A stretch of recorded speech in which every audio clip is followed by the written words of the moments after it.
Lieutenant Governor Lois Mitchell laid out the UCP's new government's agenda from a throne speech yesterday.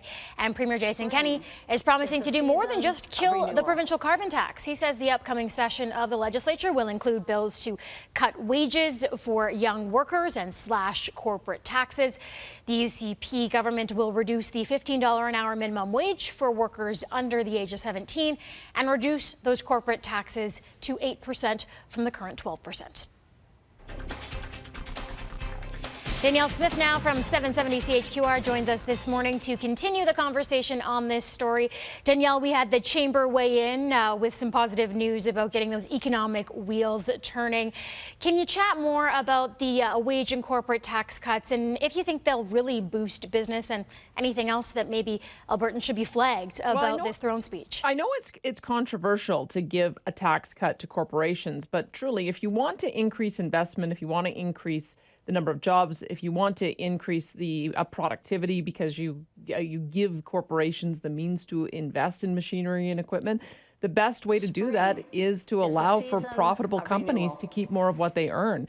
If you figure a company making $100 million gets a 4 percentage point slash on their corporate income taxes, $4 million, they can do things with that. And so I think what the government is banking on is that whatever you lose in failing to collect those corporate income taxes, you gain down the road because you'll have individuals who will be hired and they'll be in high-paying jobs and ultimately may end up with more revenues on the personal income tax side. So he's reversing a lot of the discussion that we've had in the country, quite frankly, from the last 4 years, because both Rachel Notley and Justin Trudeau in the last election ran on taxing the rich and taxing corporations. So this is a reversal. So we're going to see if that works.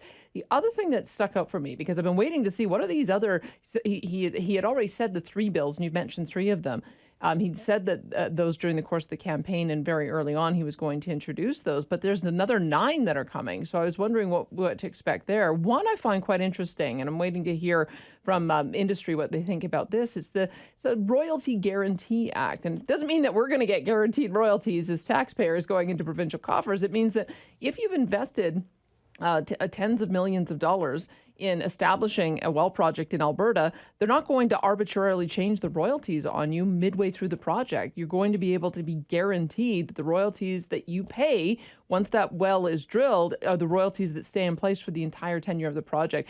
That is pretty remarkable. And the fact that he's made it one of his first bills suggests to me that this is something that industry has been telling him is very important to be able to attract that kind of investment back. So I'm going to be going through each of the bills in my show today, but there's so much to digest. It's a pretty meaty throne speech, unusual for that. Normally we see a lot of platitudes. This has got a lot of stuff in it.